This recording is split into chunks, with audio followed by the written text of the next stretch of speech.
Hi everyone. My Think Loud comes from The Crucible by Arthur Miller, Act 1, Scene 1. I'm starting at the very beginning of the play. Setting: a bedroom in Reverend Samuel Parris's house, Salem, Massachusetts, in spring of the year 1692. As the curtain rises, we see Parris on his knees beside a bed. His daughter Betty, aged 10, is asleep in it. Abigail Williams, 17, enters. Uncle, Susanna Wolcott's here from Dr. Griggs. Oh, the doctor? Let her come, let her come. Come in, Susanna. Susanna Wolcott, a little younger than Abigail, enters. What does the doctor say, child? Dr. Griggs bid me come and tell you, reverend sir, that he cannot discover no medicine for it in his books. Then he must search on. I'm going to pause here. I can see that obviously Reverend Parris is distraught about something, and obviously someone's sick. I'm going to make an inference that it is probably Betty from the top who is in bed, and it seems that Reverend Parris is kneeling beside her, maybe praying. Aye, sir. He have been searching his books since you left, sir, but he bid me tell you that you might look to unnatural things for the cause of it. No, there be no unnatural causes here. Tell him I have sent for Reverend Hale of Beverly, and Minister Hale will surely confirm that. Let him look to medicine, and put out all thought of unnatural causes here. There be none. I'm going to pause again here. It says that there be no unnatural causes. Parris seems very adamant on that fact. He wants it to be something medically. So I'm going to make an inference that if it was something of unnatural cause or was witchcraft, then that would be very bad for him and his daughter. Aye, sir, he bid me tell you. Go directly home and speak nothing of unnatural causes. Aye, sir, I pray for her. Goes out. Uncle, the rumor of witchcraft is all about. I think you'd best go down and deny it yourself.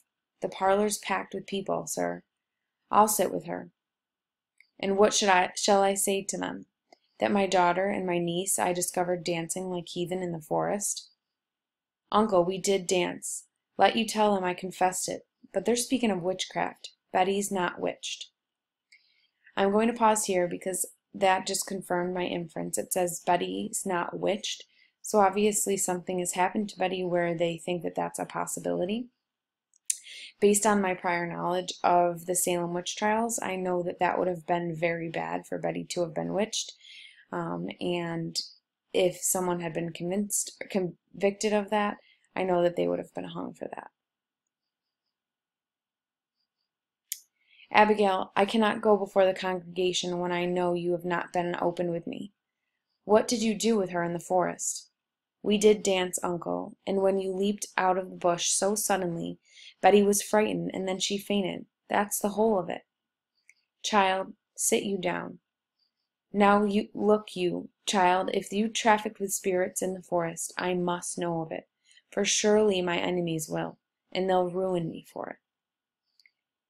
Abigail, do you understand that I have enemies? I know it, uncle. There is a faction that has sworn to drive me out from my pulpit. Do you understand that? I think so, sir. I'm going to pause here again because I can obviously see that Parris is very concerned about being driven from his pulpit. Now, I know what a pulpit is from my prior knowledge of church. I know that the pulpit is where the preacher or the pastor will stand when they're speaking. So obviously there's a faction, means that there's a break in the groups in the church, and one of those groups wants to drive him out of his pulpit. They want to make him leave the church. So this would obviously be bad if there was some kind of witchcraft going on and it was underneath his own roof. So I'll pick back up here.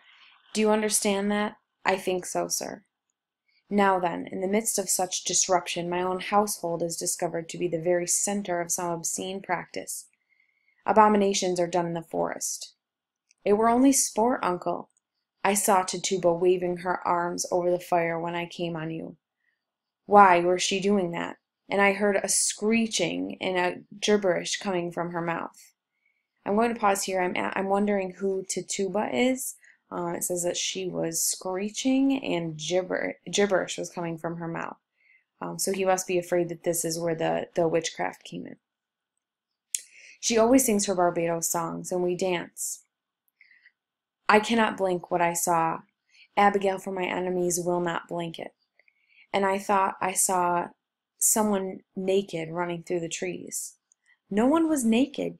You mistake yourself, Uncle. I'm also going to pause here. I know from my prior knowledge that this group of people were considered Puritans, and I know that they were deeply, deeply religious. So I can't imagine that somebody naked running through the trees would have been something that would have been acceptable at that time. And also the fact that they were dancing, I know was probably something that they also weren't allowed to do. So I'll continue, I'll go a little bit further. I saw it. Now tell me true, Abigail. Now my ministry is at stake. My ministry and perhaps your cousin's life. Whatever abomination you have done, give me all of it now, for I dare not be taken unaware when I go before them down there. There will be nothing more, I swear it, Uncle. So this is where I'm going to pause. I'm going to make an inference that that is not all that went on, and that he will probably come to find out later on that maybe there was something else going on with the girls.